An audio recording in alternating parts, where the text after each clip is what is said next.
Lenen Ablat Gemara. We are up to Daf Yud Ches Amid Aleph. The last thing we learned was an interesting discussion that if somebody, for example, stands on a roof and tosses down an object, let's say a very fancy vessel, and before it lands and crash lands, somebody else came along with a bat and smashed into smithereens. Who's responsible? So the kid on the roof dropped a beautiful violin. Exactly. So do we say basam bikara? Do we say that we look at the person when he threw it, it would have inevitably broken, so therefore it already, as if it already happened. So the person on the bottom, mana tavida tav, he broke a broken keli, or do we say we look at it at the time that it broke? So we finished that sugya. However, Tosfos makes a comment, and this is the very few places where Tosfos says, and you can understand yourself. I don't have to bother explaining to you why. Tosfos, the very last Tosfos, Zion obeyed. He says there's a fundamental difference. If the actual keli you're about to destroy, you're throwing down, or you're throwing an arrow towards a keli which is sitting on the ground. So in other words, what happens if there's the other way around? There's a keli sitting on the ground.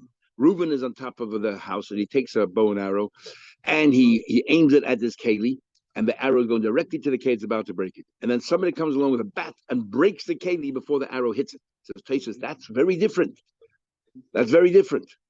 And he says at the end of Tosfos, usvara pshuti. It is such a simple svara, lechalik, to distinguish between zoidik even, lezoidik kli atzmi, throwing a stone to break a keli, or the keli itself, that I'm not going to bother telling you what the difference is.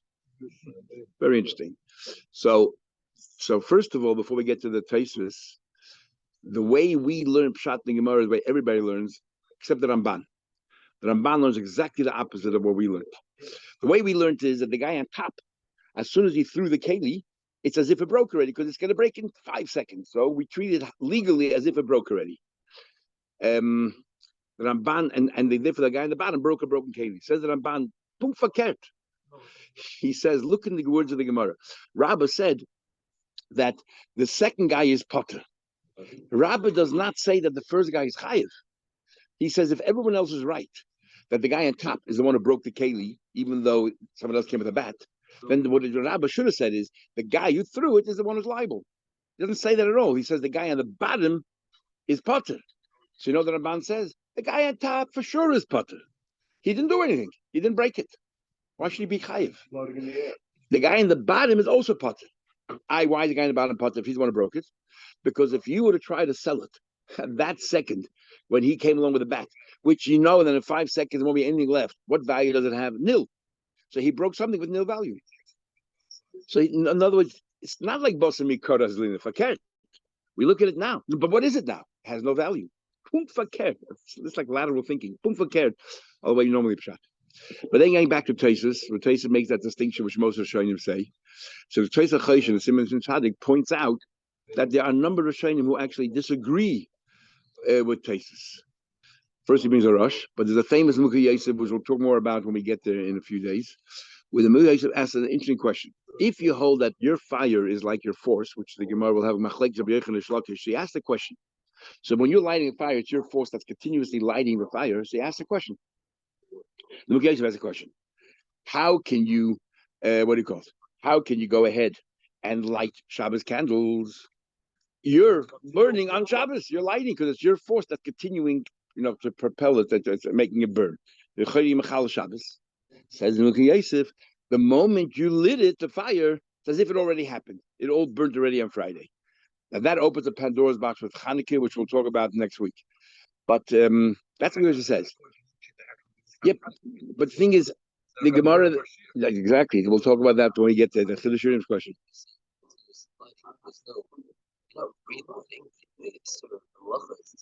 When your fire goes in the next person's house, why are you chayiv? Yeah. Initial lighting is a malacha. You continuously light, it's not a malacha. We'll talk about that too. I will talk about when we get to Hanukkah. It's the difference. How do you take that? Because that's something totally different. No, that's something different. That's where halacha says that this esser comes from an Asherah tree, and therefore the halacha says you have to burn it. So it's as if it's already started to come out, not because it's a fire. No, but we're talking about a metzias, and you're talking about halacha. We're talking about a metzias. I lit a fire, And the question is, and it's inevitable what's going to happen. Do we consider as if it already happened? You're talking about there's no fire there. Halacha says that this is from an asher tree. What do you have to do with this? Esrog, burn it. Okay, but we don't have an halacha. No, so it's not a halachic question. It's a legal question. It's a metzizik question.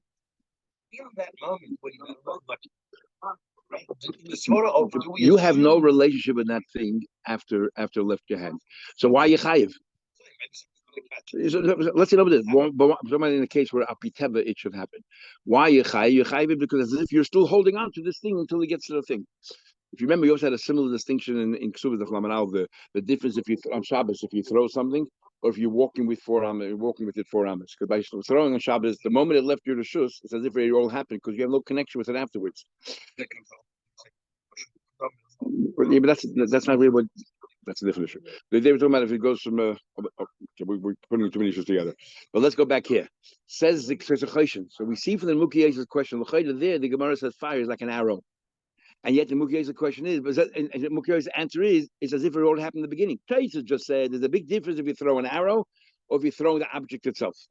And if you're throwing an object itself, this object is going to break as if it happened right now. If I'm throwing an arrow, I have no connection yet to the object that's going to break until it breaks. So Taisa says over there, obviously, you can't say it's Bosa Mikara because right now, when the keli is sitting on the ground, is there any relationship between me and that keli? No, only between my arrow. When the arrow hits the keli, that's when it breaks. That's what Taisa is saying. Not question of probability; it's irrelevant. The point is you can't say it already happened because what is your relationship right now with that keli sitting on the ground? If I'm taking the keli and I'm throwing off the roof, the keli. If I'm throwing off the roof, the keli is already, this keli that is going to break is already related to me. I already put everything into it right now. That's going to happen. So Taisa says, so if it happened right now, if I throw an arrow and to break a keli, it's 100% going to break and I'm a bullseye guy every time. But the fact is there's no relationship between me and the keli. How can you say it's as if it happened? But the Mukiyesha clearly says that fire, which is like an arrow, as if he already lit the whole Shabbos candles, which means clearly he holds there's no difference whether it's an arrow or whether it's a thing. And yeah, we'll talk more about the Mukiyesha when we get to it. Let's go more now. The Gemara, we're up to Ches of Aleph. We're up to the what do you call it? Boy Rava. So Rava has a number of questions. We already established that the whole idea of Chatzi Nezik Shreiris, that if an animal is walking, the normal course of events, the animal walks and rocks and pebbles go flying. So we say that these are called Shreiris, right? It's not the animal directly with his gufa breaking it. It's only a force of the animal. And Halach Machine says you only pay half. And basically, the whole Gemara Rava wants to know how do we. So, what's Halacha Mashina telling us that that even though this is common, it falls under the umbrella of Keren, because who else pays half a nezek, or is it still treated like regal? And there's a lot of differences. For example, do you pay from the animal itself like Keren, or do we pay from the best of your properties if it's worth more, exceeds the value of the animal? You pay the best of your properties to a premium, just like regal. How do we view it? What happens if you ward it 3 times? Is it like Keren that the 4th time mood you pay the full nezek, or is it like a regal that this is always remains? It's always regal. From the beginning, it was like regal. So, and the Taita says, Halach Rishina says that you only pay half a nezek, then 100 times you pay half a nezek. How do we understand? This is more or less Rava's question. Now Rashi throughout the Gemara itself comes up with 2 different ways of learning the whole Gemara. It makes it very complicated, but we'll try to learn one way, and sometimes we'll have to go to the other way. Okay, let's see Gemara. The question: if you pay the half a nezek of trade pebbles, is megufa misham? Do we say it becomes like keren? And therefore, now that you're paying half a nezek, where else do you pay half a nezek? Only by keren. So therefore, you only pay from the animal itself. So if the damage exceeds the value of the animal, you will not pay it. If the damage that you did was $500 and your animal is worth only $250, you're only going to pay $200. You're going to pay half of what the damage is, $250. You're going to pay only $200 because that's the value of the animal. And maliyah mishalom, or you pay $250, even though your animal only worth $200, you got to pay the whatever, just like regal. It's like kind of like regal. We don't find any way that a chatzi nezik pays from above the animal. The only chatzi nezik we have is keren, which is you pay for the value of the animal. Because this is regal, it remains regal. Novas is a custom that you pay only 50%. But what is it? It's still regal. Toshma coming here, the same brises we had yesterday. We had 2 brises, and we tried to make a machlekes. Other 2 brises. This is when this chicken was jumping around. And first we thought the chicken so broke it. So why would even machlekes if you have to pay full net? That's regal. So then we said, it's talking about the chicken was jumping around and pebbles went flying. And we said yesterday that the machlek is maybe if you go basami kara, because if the chicken was jumping on the rock, so therefore you pay the full amount. It's like regal, or basa, after when it happened, it was only the four, so you should pay chatzin nezik. And we said no. They're arguing in the machlekes of sumchas rabbanon, which is what, whether there is such a concept of chatzin nezik traders. Everyone agrees it's the pebble, it's the force. The question is, do you pay a full amount or half amount? In fact, we're going to have the same two brises repeated about 4 times in the Gemara, and the same conclusion as well. But each time we're going to try to give another explanation as to what they're arguing in. So here, Toshma Kubin here, it says in one brise, he does enumary. That was it's not a muad. Ain't a muad. Jumping around for chickens on a muad. And then the Yeshem, others say Harez Muad is a muad. He does Salkadatach. Are we talking about could be jumping? How can anybody disagree that it's a muad? Of course it's a muad, it's a regal. Ella must be lav. He does vihitis. Must be talking about that he jumped around and then pebbles went flying. If this is machlekes, man, ain't the muad. So what the one of the bride that says it's not a muad, so migufa mishalim. Of course it's a muad. Of course it's a muad. It's a regal. But what do you mean when you say not a muad? That you don't pay like a muad. Now, what do you mean you don't pay like a muad? You only pay the value of the animal. You never pay the amount which exceeds the value of the animal. No, you pay way beyond the value of the animal. It's irrelevant because it's regal. So now we're trying to say the two brides are arguing this very question that the Rav is asking. Go back to what we said yesterday. That these two brises are talking about this is mamish regal. It jumped on things and it broke it, so pebbles went flying. And the machlekes is it like sumchas? There's no such thing as chatzin nezik. Sumchas argues on this concept of right? And we said yesterday that in itself was a problem because we thought the Rambam says nobody ever argues like much tonight. Or they're like they're a bonus you pay only half. That's all. Toshma coming here. Hakelev shenotel charora. A dog took a cookie, a biscuit, and it's straight off the coal, burning hot. The halach legodish, and then he went to a pile of grains. The achal hacharora. He ate the that shen, right? He enjoyed it. The hidlik is agodish. And he set fire to the godish. How do you set fire to the godish? Either the cookie itself was so hot, was still burning, so that there's a fire on the cookie, and that burns it, or there's pieces of embers attached to the cookie, and that fell on. So that's more like koyach, right? It was the koyach of the dragged it there and dropped it, and then the fire traveled to the godish. Now the godish be chatinezi because that is like sreis. My timer. Why is that? It's sreis. Okay, what's the problem? Or we learned in the Braisa commenting on that din, mishalim chatinezik megufa. You pay megufa. Clear that chatinezik sreis. Rabbi's question is now like keren, and keren only pays from the value of the animal. You never pay more than the value of that. Okay. Says it can't be because you read the Braisa further. Interesting, the Gemara does not quote the usually the Gemara quotes the Braisa. The Gemara doesn't. They assume that you know what the Braisa says. The Cheeseburger asks a question. It says later on in the Braisa that Rabbi Loza, he says that you pay nezek shalom. Rabbi Loza, you pay nezek shalom on that very case. On the fire, on the fire, on the pile of grain, you pay a nezek shalom, but megufer. He says you pay nezek shalom megufer from the animal itself. Okay, now me ashken. Where do you find that you ever pay nezek shalom megufer? The only time you say you don't pay more than the value of the animal, where it's chatzin nezek, but when it's nezek shalom, you pay whatever the damage you cause. That's what you pay. Where's Rabbi Loza come along and say that you pay nezek shalom megufer? Ella must be going, for example, the shani b'habegachelas. It must be talking about a case where he's not doing it the normal way of the fire. For example, he took the coal in his mouth and brought the coal near the fire, near the place wherever near the pile of grains there. That is a shinu, so we're not talking about traders here. We're talking about like keren. We're talking about keren. That's what we're talking about here. Because anything which you don't do the normal way would have been if the animal took the cookie in his mouth and eating it, and then whatever it is, and then dropped it, and the fire traveled. Here, he took the fire and brought it. He took the fire and brought it to the coal and brought it to the thing. That's not normal. The moment it's not normal, what is it? It's keren. And keren, you always pay megufa. You're gonna ask me a question. So why nezek shalom? Keren, you only pay half a nezik. But Rav Tarfon, remember, this is talking about is in the victim's property. And what Rav Tarfon say, Mishuna Keren, Mishus HaNizik, that if you trespass, you have to pay Neder Shalom. But even Rav Tarfon says you pay Neder Shalom, you only pay Migufa from the animal itself. It doesn't take away from Keren. He just argues in how much. That's too bad. Yeah, exactly. So therefore, nothing to do with Schrader. So it has nothing to do with Rabba's question. That's what he's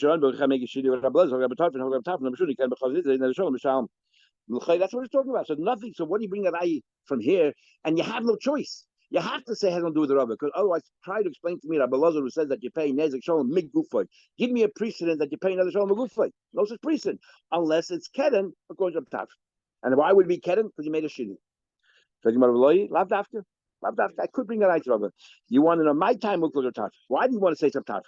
We should Nezek Shalom, right? You're bothered why you're paying a Nezek Shalom. So you're going to say it's Keren and in trespassing. Rabbi Lazar maybe so like Sumchis. I'm trading Nezek Shalom Mishal. No, maybe it is tradis, and maybe it is a raya to Rabba. But Rabbi Lazar holds like Sumchis. What does Sumchis say? That tradis pays Nezek Shalom, and that's why I pay Nezek Shalom. So why are you paying Megufo? If it's Mamish Regel, what does Sumchis say? There's no such thing as traders is like any other Regel. No Regel pays Nezek Shalom from the whatever the damage is. What do you tell me Megufo? Where's Gufu come in? Fascinating. The Sovlok Rav Yehuda. The whole machlek in Hagmar later, a very astonishing Rabbi Yehuda who holds that if the animal is a tam and you had a normal fence there and an animal broke through, okay, it's not your fault. You're like your potter. You normally say you potter. But the animal's a muad and it breaks through, then you should have been more careful. He says, if the animal's a tam and broke through, you're chayiv. But the animal's a muad, you're potter. And there's a machlek that Rad Barabba and the Rav to understand how can a muad be potter and the tam is chayiv. So Rav Ada Bar Abba learns that Rabbi Yehuda is saying, not that you're potter for the whole amount. The tam part, he says that a muad doesn't mean it's a new animal. It's a tam plus. So the tam part of it, of course you pay. It's the other part, the muad part, that you don't have to pay that extra bit. So what Rabbi Yehuda's rule is that every muad is a tam plus. So go back to Rabbi Yehuda. So this Rabbi Lazar holds like Sumchis, that a regel you pay the full amount. You pay the full amount, but you can have. But when you full amount, there's 50% which is like a tam, and 50% like a muad. So the 50% that's like a tam has the laws of a tam, which is you pay megufa. So when Rabbi Loza says that you pay megufa in this case over here, where the animal went with the cookie, he didn't mean the whole 100% megufa. The 50%, the part which is the tam, is megufa. The other 50%, which is the muad, you pay whatever the value is. Says Gemara, the chitani megufa. It's a tamus. You're talking about the tam part. What are you talking about? When does Rabbi Yehuda say? When do we just say then if you were Keren? So first you start out 3 times you're a tam. The 4th time you become a muad. Says Rabbi Yehuda, since you started out being a tam, it doesn't leave you. You're a tam plus. But this is regel. Regel, you're a muad from day one. There's no tam part here. What 50% tam? What do we just see? Wait, try to answer. 50% tam. Where does 50% tam come in here? It doesn't make. There's no such thing. So your pshat doesn't make sense. So therefore, we have no choice but to learn that this brisa has nothing to do with the Rabbi's question. Says the Gemara, it can't be too much right. What's too much Keren? If you start out being a tam, then you become a muad. Okay, so the tam remains and you add a muad. But the movement is if we're talking about a case of tzreirus here, which means from day one you were regel, and you hold like sumcha that you pay the full amount, where's the tam coming in? Mishametle. Says the Gemara again, no. I can still learn the brisa is talking about traders, nothing to do with, and therefore it is a raya to Rava. How? But the problem is, Rabbi Lazar says you pay nezek shalom mikgufay. Where does gufay come in? Elaki kama Rabbi Lazar nezek shalom. What Rabbi Lazar says nezek shalom. He's talking about what kigoin. Now here Rashi has kigoin the ayayim. We're talking about over here that the person, this is one shot last year, you made a shinui. We're talking about here, you made a shinui in the traders. In other words, it's traders, but it didn't behave like normal traders. You made some kind of a shinui in the trade, did not do it the normal way. I gave it a kick instead of just walking in the part. Oh, yai means you were warned 3 times. What happened like this? He going to ayayit. The person made a shinui in the traders and was warned 3 times. So, and he holds. And the question is, we say, let's say, Chatzin doesn't trade. is like, in a way, it's like Kedin, because you're paying only half a nezek. What happens if you were warned 3 times? The 4th time, do we still say you're paying always chatzi nezek? Or the 4th time, like Kedin, then you come a mu and you pay now nezek shalom. Rabbi Lezer holds that you pay now nezek shalom. He said that by tzroidus, if you made, but you made a shitty. You made it because you made a shitty. This is one pshat Rashi. Therefore, there's muad. There's no other tzroidus. The second pshat Rashi, which he says he likes better, but then he goes back to the first, and so it's confusing. Second pshat has nothing to do with making a shitty. Stam. Chatzi nezik tzroidus. Forget shitty. A normal case of chatzi nezik tzroidus. You were warned 3 times. Does it become full or not? Does it become a full thing or not? So the Abelezer holds that it becomes a half becomes full. Notice after 3 times warning, you now pay the Nezek Shalom. So there's a tam that becomes a mu'id. So the first 3 times, you only pay Chatzi Nezek. It's like a tam. And the 4th time, you're going to pay Nezek. He holds that anywhere you pay Chatzi Nezek, if you're warned enough times, you now take responsibility. The whole idea of Chatzi Nezek is because that's derech chinuch. It's normal. A cow walks, and when it walks, it kicks up stones. So how can you have a more than something which is the normal derech? Oh, so Rashi himself says, this is the problem. Rashi himself says that this is the main shot, I just told you right now. But he has a problem. Since it's really rego, what's the difference 3 times or 100 times? This is how an animal walks. So by a time, it's an irregular behavior. So therefore, after 3 times, you look, it's a habitual gorer, you better take care.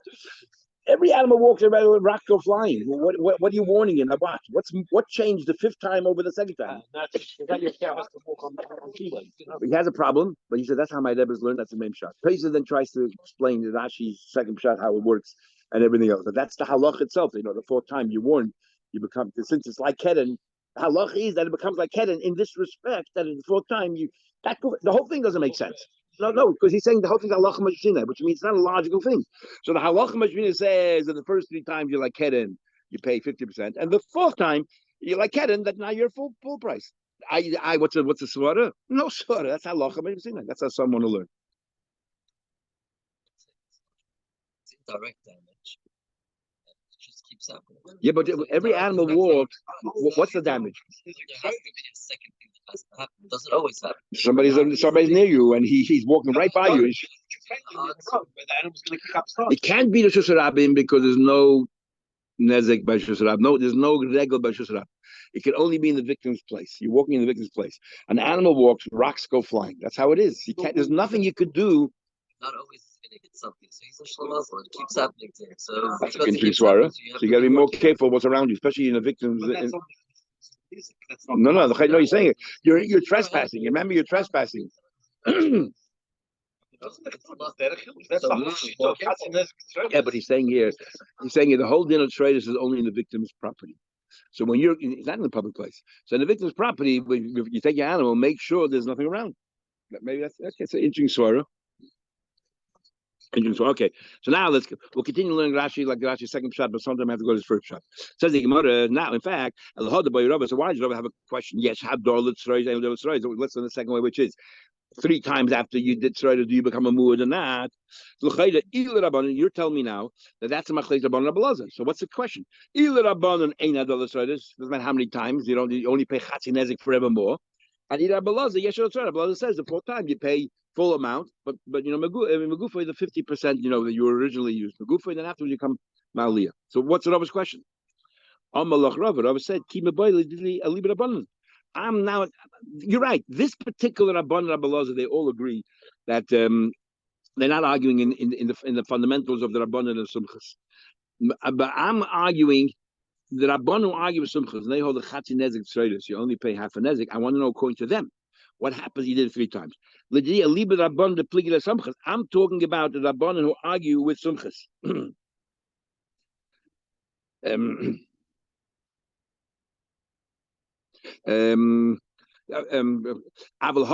Here, Bein Rabbanan, Bein Abelezer Kesumchas Filu. The Amad Tzreidos Nezek Shalom Mishal. They hold. Now Rashi is going to go back to his 1st shot. That is, here the Rabbanan Abelezer all hold you pay Nezek Shalom, but he's talking about a case he made a shinui. And because you made a shinui, you go down to chatzi nezek. And then the question is, here, 3 times, what happened? Because since you made a shinui, it becomes like chatzi nezek. So is it like Keren Mamish, and then you have like a mu'id, which Rabbi Lazar, or no? Or, stays like regular. The time of my Omer Rabban, chatzi nezek, the shani. So and they're arguing of Tavra Rabbanim because you walked into a victim's place because it's like Keren. Remember, you made a shinui. Rashi goes back to his first shot. You made a shinui. That's Rabbi Lazar Chacham. You made a shinui, and therefore you like Keren. And you trespass. You went to the other thing. And the argument is a tarfin that if you Keren trespassing, you pay the full nezig or not. Nothing to do with my question about Tzreida, says Rabbi. My question is the argument of Rabbanon and Sumchis, whether Chatzi Nezek Tzreida is half or full. Rabbanon hold you pay only half, which is what we paskin. Hilchos and Gemila is only half. I want to know if you did it 3 times and you're warned, what happens the 4th time? So when I ask a question, you're telling me that this whole argument is that Rabbi Loza and the Chachamim, that Rabbi Loza holds like a tarfin, since it's a keren, you went into because you made a shinui and you went into a person's property, and therefore, what do you call it? You pay the full amount, but it's only megufay. That's why he says megufay. Says the Gemara, who said?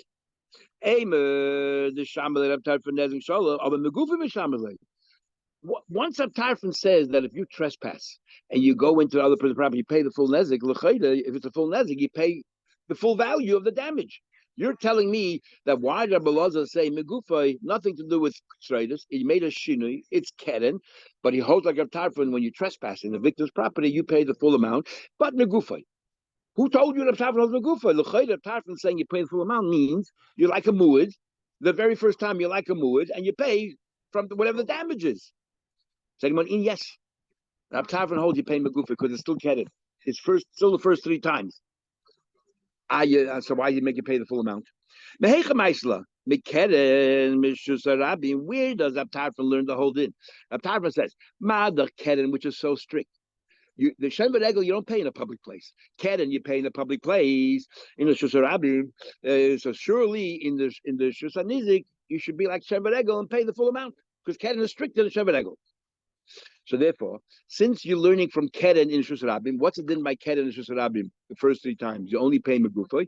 So even though you committed damage in trespass, you can't be stronger than the Keren in Shus Rabim. Daya lova min adin liyas kenadin.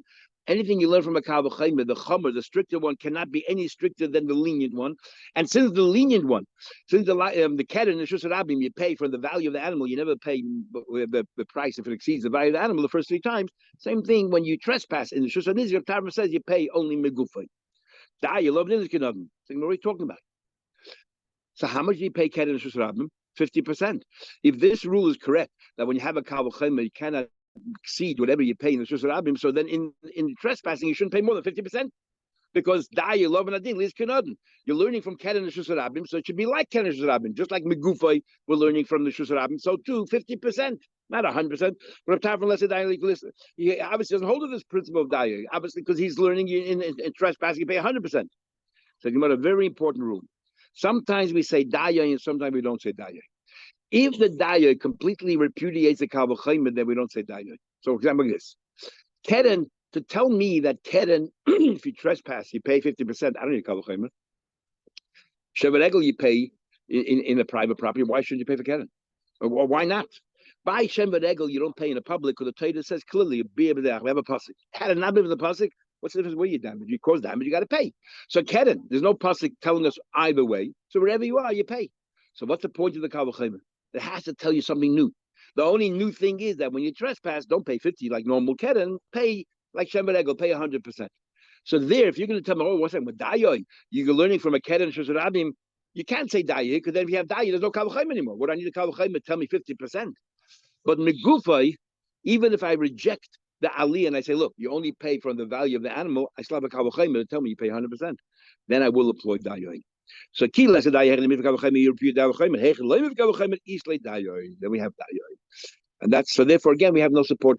You could learn like support to Rava from the Brisa, or you say you can't. Saying about further, Gufa, let's analyze the question of Rava. Boy, Rava, yes, he wants to know by Tzreidas 3 times. What happens the 4th time? The question is, like Keren Medaminale, since you pay only Chatzi Nezek, is it similar to Keren in every respect?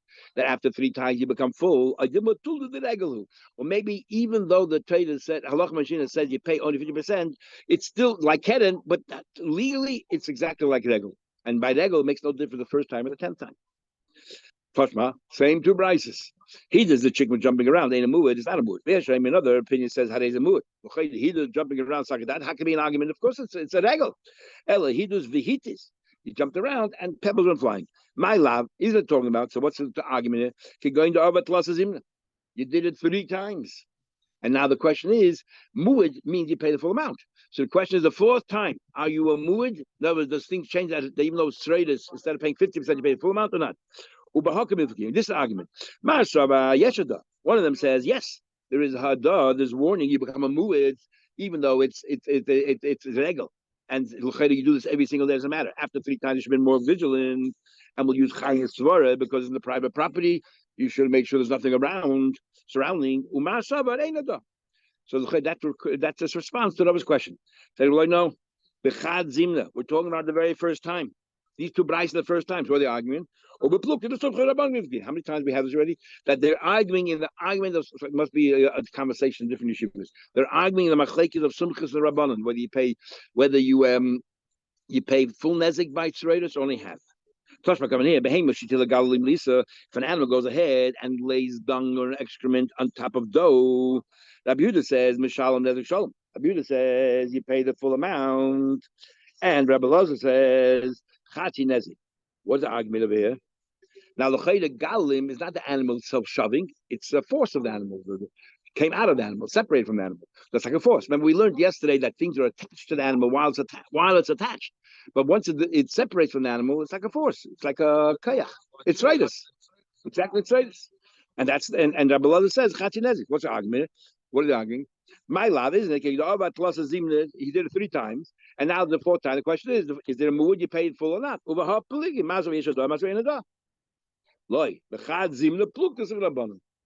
Simple. Yeah, and the first time, and the arguing whether this chatzi nezik traders, you pay half or you pay the full amount. That's the arguing. A very controversial subject. So much discussion about. Exactly. This the Gemara, goes over and over and over again. The Gemara, I don't understand. How can you call this trader? This is not normal. Is it normal for an animal to lay dung on top of dough? That's not a normal thing. I was walking, whatever it is, but here, like, it went specifically on top of the dough and laid his dung. That should be kedden. That animal, maybe it's comfortable on dough. That's great. So someone answers the dochik le alma. There's nowhere else for the animal to move. So exactly, it's very narrow, and therefore, what do you call it? It laid on it, so it's considered. It's not kedden. You went out to damage. It's amashun. It's not normal. It's a normal way. Rashi has a whole chakita. Generally, when an animal lays dung, is not shen. Anything which an animal does for pleasure is considered shen. What do we consider this shen or not?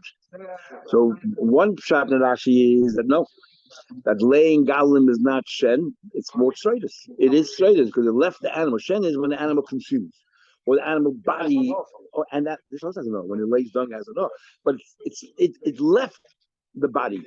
In other words, all the cases of shen is like the body itself, is rubbed, had an itch, it rubbed itself, and something that brings a pleasure directly to the body. This is by relieving itself. So therefore, one pshat Rashi is this is not a tool of Hashem, but rather this is straightest. I said the chaynika. Okay. So why don't you just say that these 2 Amoraim, Rabbi Yehuda and Rabbi Lazar, are arguing? Let's just say one of them says the halach is like sumchus, that you pay Negi Shalom, instead of having an argument about a case. Just tell them what the halach is. So the reason why they talk about this particular case is they want to teach you a chiddush regarding dung. I would have thought, I would have thought this is not considered a force. I would have thought because this came from the body itself. All general cases of force is something outside the body, extraneous. You took a pebble and whatever. Here it came from the body. If it came from the body, maybe that should be considered like shen. Kamashlan is straighter. If a tanagal, a chicken, put its mouth in the opening of a glass jug, the talkaboy started to yell, and broke it. Mishalom nezik shalom. You pay a full nezik. Yeah, the voice broke. See. I was once in the zoo here in Melbourne. There was a line. Usually the line go to asleep. They're always asleep. This time the line woke up. There's a bridge, a brick concrete bridge. You go over the lines then, and suddenly gave a roar. The entire bridge started to move. Shook. So I'm just tell you, when these animals make a sound, the braid, the shibboleth akalim, and the voice. You know, the broke the kalim. Misham chatzinezik. You pay chatzinezik. Why do you pay chatzinezik? Because it's a trairus. It's the force. My love going over plus simna. Even though he did it 3 times, and no, we have a machlekes. Rambam Cheskel says you pay nezik shalom for the chicken that broke it, the thing. And Rabbi Yosef said, no, you pay only chatzin nezik. What's going on here? What's the machlekes? L'chayre, we're talking about they did it 3 times. The machlekes is, does it transform to a mu'id? Does trade has become a mu'id? That's my Rabbi's question. Exactly his question. Was no again? The same answer. Sumcha doesn't believe in chatzit. If it's traders, you pay full nezik, and then what you do? So I don't understand why is this even traders. This is normal. Is this normal for the chicken to put its mouth in whatever it is, beak inside the glass jug and start yelling? But says yes, each bay bazrani, there were food, grain inside the thing, so it's normal to go after the grain. Doesn't think at all where it's going. Which quickly to that. And we already had it before. Boy Ramashi, yes. We didn't have it before. He asked a question. Yes, shinu l'treilas and levian nezik, ancient treilas levian nezik. If treilas is half a nezik, normal treilas, what happened? He made a shinu. Do we say that it goes down, it gets reduced? A shinu, every time you do a shinu, is like keren. No, it's by a tam, by keren, goring. Normally you pay full, but if you made a shinu, those are the first 3 times. The shinu, you pay half. So here, if normally you pay half a nezik, you make a shinu, you should be a quarter nezik. Yeah, or not. No, this is like keren exactly, which means the first 3 times is half an hour. So what Tish the Rava? Don't answer the question. The boy Rava, yes, hados is Miklal. The ain't shini. He's asking if there's a mood. No, he's asking, is it like regal? For those who think it's a mood, or is it like keren? So what are you asking now? You're saying it's exactly like keren, and just like keren, the first 3 times you pay half of what normally pay over here also. Isn't it clear from Rava's question that's not an issue at all? That's why he's asking about mood. Said Dilma Rav im Tim Tzolem. Rav is actually asking my question plus. Im Tim Tzolem it ain't shini. If you can tell me that there's no shini at all, in other words, you always pay half. It doesn't go. It's not because if the din is the first 3 times you pay a quarter, then when we say you pay half a nez, it's only the 4th time and onwards. What's Rav's question? Is there more? Of course, there's more. Normally you pay a quarter the first 3 times, and then you pay a crap. Yesh hado ein hado. And that's his question. Teku. Boy, the question we had is yesterday. According to Sumchas, you pay the full amount. That's if it's direct force. The pebble went flying in. What about if the pebble was flying, broke a keli, and the keli then went flying and broke another keli? The force of the force.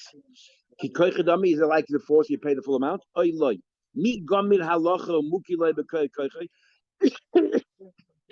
he believe in Allah that? But he believes it's only relegated to a force of a force. I did believe in Allah. He doesn't believe in Allah in a row. Cloud. Take who remains a question. So it's pretty.